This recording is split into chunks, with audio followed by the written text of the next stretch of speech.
La matière première, l'achat de la matière première est une opération délicate. Elle exige une connaissance particulière des fournisseurs. Il faut connaître où acheter la matière première. Il y a plusieurs fournisseurs à travers le monde. Et bien sûr, chaque fournisseur, il propose une matière première de qualité différente de l'autre fournisseur, d'un autre fournisseur. Donc là, il faut vraiment faire un bon choix parce qu'il y a le choix de la qualité et le choix du prix.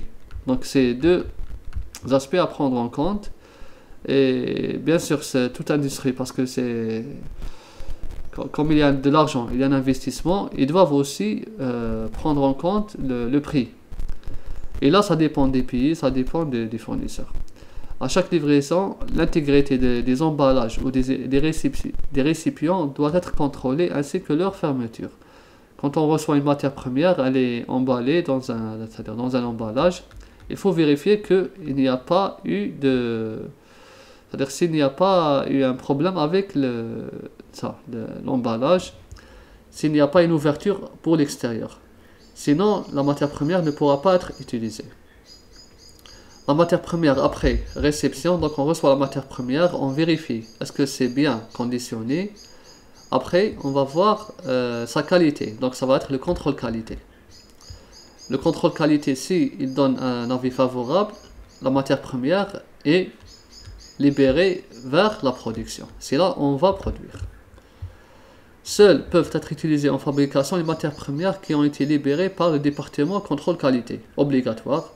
Une matière première non libérée par le contrôle qualité ne peut pas être utilisée, c'est interdit. Une matière première non conforme n'est pas libérée, ce qu'on vient de dire. Maintenant, on va parler de l'article de conditionnement. AC, surtout les ACP, c'est le plus critique, l'article de conditionnement primaire. L'achat ou bien la manutention et le contrôle des articles de conditionnement primaire doivent recevoir la même attention portée aux matières premières. Donc, article de conditionnement primaire est l'équivalent à la matière première. Pourquoi? Parce que l'article de conditionnement primaire, il est en contact direct avec la matière.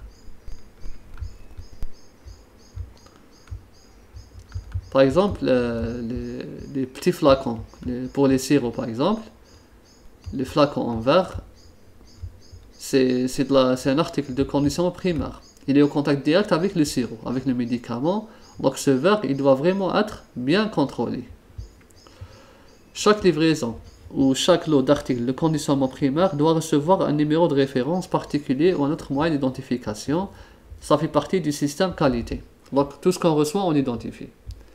Maintenant, les opérations de conditionnement.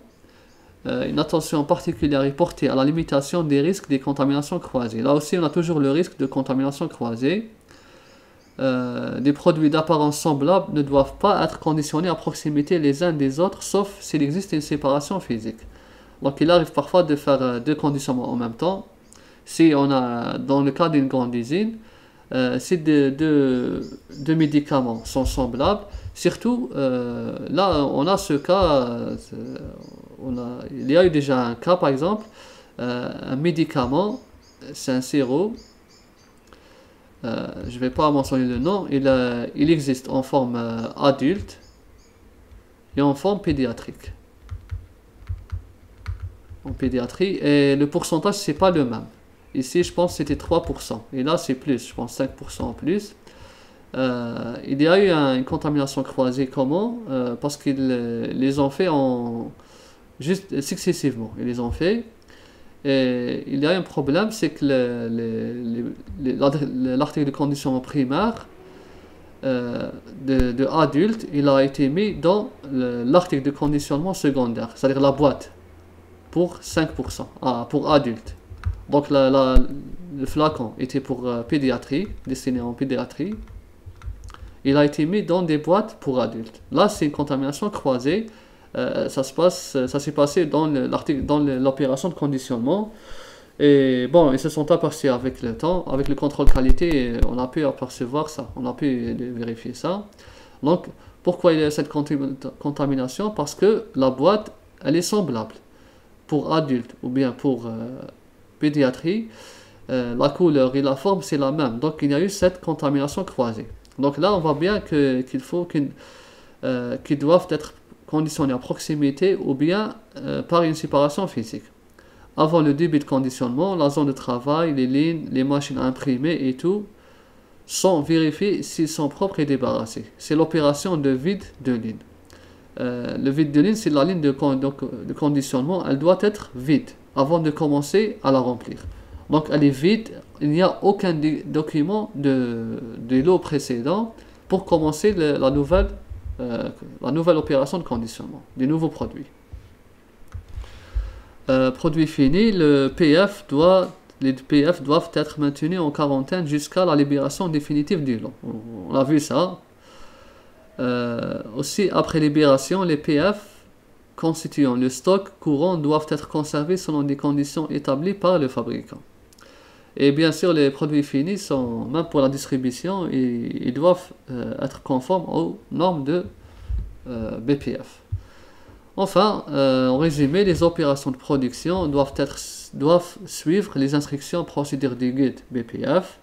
À chaque étape de production, les produits doivent être protégés des contaminations microbiennes et croisées. Plusieurs instructions sont appliquées pour éviter les contaminations croisées, comme l'étiquetage, fabrication par campagne, nettoyage entre campagnes. La validation démontre que le processus suivi produit un médicament de qualité requise. On doit montrer que notre médicament est de qualité. Grâce à ce procédé, maintenant les MP, les PF, les articles de conditionnement sont contrôlés par le contrôle qualité avant d'être libérés. Tout ça, c'est contrôlé. L'opération vide de ligne est appliquée avant le début de conditionnement de chaque lot ou bien de chaque médicament. Les produits finis sont stockés en quarantaine avant leur libération par le contrôle qualité. C'est le sujet de notre prochain chapitre. Et fin.